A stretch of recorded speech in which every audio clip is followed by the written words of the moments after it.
Welcome back. We are WNST, AM 1570 Towson, Baltimore. We are at Faidley's doing our final segment. I guess it's appropriate that the United Way is going to be involved. It's all brought to you by the Maryland Lottery. I have the 10 times the cash tickets. Also have Window Nation with us. Of course, 866-90Nation and Jiffy Lube Multicare underwriting everything we're doing. Our friends at Wise Market sort of inspired in many ways this Maryland Food Bank drive and the crab cake row, as well as a cup of Super Bowl. We're wrapping things up down here at Faidley's. Franklyn Baker's here from the United Way, and I haven't done enough with United Way over the years, so this is a nice, pleasant little. I've seen you around town. Okay. You've been here a little while. I have. And I used to do a kickoff breakfast with the Orioles and the Ravens many years, right?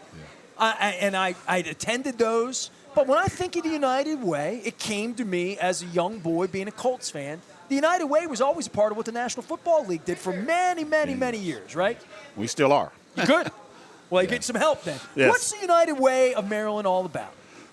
United Way of Central Maryland really is here in the community. We are right now, Ness, in this community for 99 years. So next year, we will be celebrating 100 years in Central Maryland.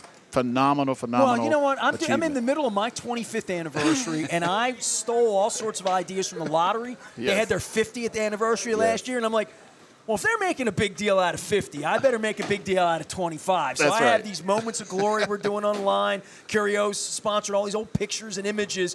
What 100? You got to be next year. You're gearing up. You're going to be doing something. Lots and lots of events. Folks will hear about it maybe on your show, on a host of different venues, plastering, so folks can really celebrate with us. We want everyone listening and those who will listen later to be a part of this incredible campaign. What United Way really does is we improve lives, right? We do it two ways. We really improve lives by building leaders. That's from the boardroom into the block. So every single person that listening to this or may listen later, we consider the potential of being a leader, right? Secondly, in addition to building leaders, we really work really hard to make sure that we are mobilizing the caring power of communities. So every single person in our community can really be an advocate for the issue they care most about. The four areas that United Way of Central Maryland has been focusing on for years is education, economic advancement, housing, and health. Everything they're pretty big. All pretty four big, of those, exactly. Right? So everything that makes an individual stable in their household, in their community, is those four things. Those are four building blocks for a stable individual and then stable family. So we're just really important work that we're doing. We've been helping thousands and thousands of people every single year.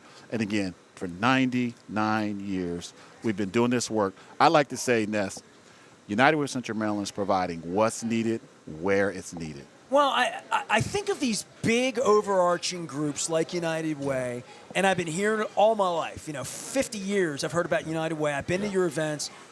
Feet on the street and on the ground in our town. Give me a day in the life and how people can be impacted or even volunteer to help in some way. Yeah, we have an incredible opportunity for anyone listening, especially those who have youngsters. And you can go to volunteermaryland.org. There are actual skills-based as well as regular volunteer opportunities for anyone listening. Just go to volunteermd.org, and you can find virtual as well as in-person volunteer opportunities ranging from going to a farm to going to the Maryland Food Bank to sort boxes of food and goods. By the way, our Maryland Food Bank fellow just came by, took all the food out of here, 4:45. Food Bank's running on time. They really are. I said 4:40, pick up the food that's here, and they came at 4:41, and the food was out the door at 4:42. That's right, so a full big box full. We took a selfie at 4:39, and it was out the door. But but it really is, and this week for me, I've been doing Radio 32 years, and I've done all sorts of charity this, charity that, MC this, whatever. But I've never dedicated a week to just hearing every story. I've been hearing it I cried 3 times today. So I will see how we do it later in the week. But that's right. 2 real cries and 1 was sort of welled up. But there's so much hope amongst people like you that do this work. And I find it fascinating. You sit at home and you watch dirty television news and see all the awful ish that's going on in the city and feel like nobody cares and nobody's paying attention and the mayor doesn't care, the governor, nobody cares. Everybody cares. That's right. I've sat here with Brandon Scott, I've sat here with every mayor. They all care, but then there's what can we do, what the resources are, either through money, through time, through people, and through resources and things that people need. And so much can be donated, but it really does take human beings. I mean, to make all of this happen, That's right. there are people like you that sit there all day to manage this, to make sure, like the fellow that just came and got all our food here at Faidley's, took it out.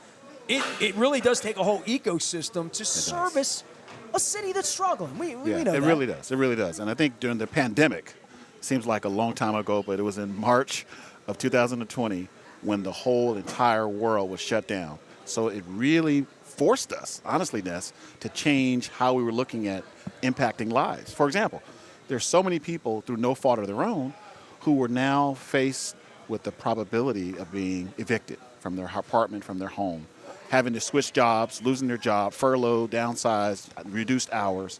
And we were in a position to work with the federal government, with state, local government, to be able to administer over $100 million to ensure that over 15,000 households in our region remained in their apartments, remained in their homes. That was something that we had not been doing at that level and that scale. The other one, which was so important, the digital divide. There were so many families during the pandemic. Well, it just didn't have Wi-Fi, too. Exactly. I mean, in the city, it's bad, but Wi-Fi's available. Boy, you get outside the city and you go to Eastern Shore, you go to Western Maryland, and I know you service these areas. Yeah. People would have to drive 15 miles to a coffee shop to get Wi-Fi. Correct. That's right. And that's to get their kid to school was online, work's online, all of that. The digital thing was something that we talked about so much in 2021, 22, 23, and you're feeling that impact. Oh, yeah. I mean, for example, there were at least 17,000 households in Baltimore and greater Baltimore that, because of the work we did, which was working with several partners to set up hubs, Wi-Fi spots on top of churches and hospital facilities and other locations, so that people in that immediate 5-mile range can actually access the services. So it's incredible that, why I said earlier, we provide what's needed where it's needed. That was not necessarily needed before the pandemic. So we at United Way of Central Maryland had to pivot and make sure we were really open, like mental health. Do you know the number of people called our 211 helpline? Our numbers quadrupled. People saying, I'm not sure which vaccination to go through. Which site are they offering them? How do I get from where I am now to across town? This is so important. I'm really concerned about my children. Are there vaccinations appropriate for my children? So the number of people that were really concerned during the time of the pandemic, and we were able to provide lots and lots of mental health support, referrals to those individuals who really needed it. So that's what we've been doing for 99 years. We've been literally evolving and changing and reacting and being very proactive, building safe havens for families and communities. So right now we have 34 different programs that are supporting over 130,000 people in Central Maryland every single year. Now, you don't do the luncheon with the Orioles and the Ravens anymore? We have sporadically, just because. Well, the plague probably changed everything. It did. Yeah. Well, I mean, those were beautiful events, and I thought that they were a real coming out party for your organization to educate me and other folks. We do also, you should know this, we do every single year with the Ravens. We do a Ravens call to action. Okay. So we have so many millions of minutes of volunteer service by not only the Ravens, but thousands and thousands of people throughout Central Maryland getting involved, working on a bookmobile, doing service out on the farm, so many different things that can be done, reading to children, and we get all of the players involved, from Lamar Jackson to Tucker to everyone involved, even the relatively new president, Sashi Brown, he and his wife are there. So we really try to mobilize the caring power community all throughout the year. We have over 50,000 volunteers every single year that engage in lots and lots of volunteer opportunities. So it's just incredible to see that not only are we trying to build people so they can live their best lives on their own terms, but we're also helping people who may not be really close to the work to get closer and roll their sleeves up and help someone, right? Franklyn Baker's here from the United Way of Central Maryland. 99 years, not quite 100 yet, but we'll get it. How long have you been involved? I've been in the role 7 years. 7 years. Yeah. All right. So over the 7 year pre-plague, post-plague, what's the biggest change to your organization now from then? Like, what did the plague force you to do that you can't go back anymore? I think we have always been a learning organization, but now we're a learning organization on steroids. For example, I just last May hired, for the first time in our 99-year history, a leader of research, a vice president, a chief research officer. What that means is all the data points we're getting around where do we provide services, what part of the region should we actually focus on homelessness prevention or food insecurity or transportation challenges, getting a researcher in-house that can literally amass all the data, have the conversations, translate the analytics so we can actually make a difference in those areas where it's needed most. That's one thing. We've become a true learning organization as a result, in many ways, of the pandemic and what it forced upon us in terms of pivoting and leveraging data to make smart decisions.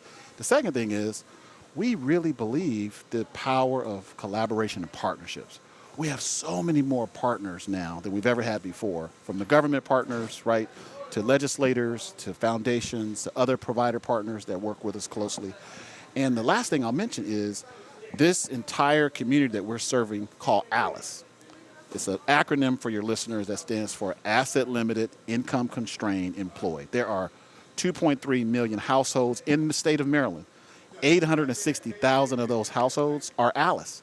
They're working, one or more jobs, but they can't make ends meet. They can't keep pace with the state's high cost of living. And so the governor now is promoting lots and lots of initiatives, as you know, to really deal with some poverty areas, to deal with opportunity zones, to deal with this notion of we get more people involved in the workforce, earning wages that are livable wages, right? So a lot of our focus has not only been on the poverty-stricken, but for those who are actually working.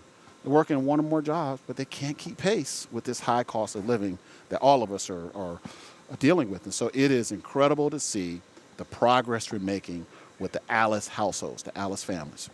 Well, I tell you what, you're making a difference from the beginning at United Way of Central Maryland. Tell folks how they can get involved, where to go. I mean, it feels to me like you're a big organization, and it'd be different than a community organization where I just hit the contact and they're down the street. United Way's kind of everywhere, and you know, and I did want to during this week not just focus on really smart two police officers here making a difference with a small group that they just started last year. And then I got a guy like here, you know, billions of dollars given away in years and a real multinational feel with United Way. That's right. That's right. And I think if people just go to uwcm.org, please get involved. We have plenty of job opportunities as well. One of the things I would encourage people to think about, if you're an entrepreneur, if you're a 501c3, very small organization, every single year we have so many opportunities where we're giving away dollars to those who our revenue levels are less than $500,000 as a 501c3 nonprofit. They're doing things really innovative in community. Where this year we'll be giving away over $700,000. We just made announcements to this year. So next year, if folks are interested, just go to our website. We have a neighborhood grants program. We have a Changemaker Challenge where it's like a Shark Tank, but in a nonprofit space where they can show their wares of what they're doing so well in the community. Sure, exactly. So we do the same thing, $600,000-$700,000 to the award winners in Central Maryland. Powerful, powerful. We also help them to propel forward so that when they win dollars from United Way, because of our brand, our name, it gives them a level of credibility, and then we help them. We help them to actually write grants to go after different grants from foundations and other organizations. So we really want to help with neighborhood resiliency. We really want to help increase equitable access to all entrepreneurs, you know, small businesses, small nonprofits, but making sure we can reach more people so we can really help people live their best life. Well, I'm appreciative of you being the last guest of the day here today. I've had this much water today. I've had 2 bites of a fish sandwich that they took away from me 3 hours ago. So I didn't realize doing this marathon radio I was going to starve myself too. So I'm going to lose weight this week. I got to give you a Maryland Lottery scratch-off ticket. It's 10 times the cash. We've had lots of friends come down and donate today to the Maryland Food Bank. It is a cup of Super Bowl. I'm calling it Crab Cake Row. I got knocked off the air once today. I thought I got knocked off the air another time today, but we have been solid. Big thanks to J.R. Richardson, our producer, as well as my wife, engineering back at the radio station when necessary. I got new equipment. I'm going to pack it all up. I'm taking Alicia. Do we still got crab cakes? Or are we done? We still have crab cakes? I'm taking a crab cake, 2 crab cakes, and mac and cheese home to my wife. And here's what I'm going to do. I'm going to eat it. I'm going to go home, pull the covers up over my head. I'm going to cry a little bit and go to bed. And I'm going to get up at 5 o'clock tomorrow, and I'm going to haul this right over to Costas, and I'm going to do it all over again. Then I'm going to get up on Wednesday, and I'm going to Coco's. Then on Thursday, I'm going over to Catonsville. And on Friday, somebody else is going to have to do the show at Pappas because I'm going to be dead. I'm not going to be able to talk. So I think they know they're going to get the worst of me up in Cockeysville on Friday. Thank you, Franklyn. I appreciate it. Franklyn Baker from the United Way of Central Maryland. Yes. Man, I would go through in the old days when I would do a 3-hour show, 4-hour show. Yeah. Well, we had this person and that person. And thank you to this person. I don't remember who we had. I remember what my name is from 8 o'clock this morning. So we're signing off. I'm breaking down. I'll be back after it tomorrow. My thanks to Window Nation, our friends at Jiffy Lube, Maryland Lottery, everybody here at Faidley's, from Lou getting out of bed early this morning, and Lori getting out of bed, and the whole crew here being nice to me and serving crab cake. Everybody got a crab cake here but me today. So you will get it before you leave. I'm going to get a crab cake before I get out of here. My thanks to everybody for listening as well. I am Nestor. It is 5 o'clock. We are WNST, AM 1570. Towson, Baltimore, out of here from Faidley's. Back after it at 9 o'clock tomorrow, and back to our regularly scheduled programming now.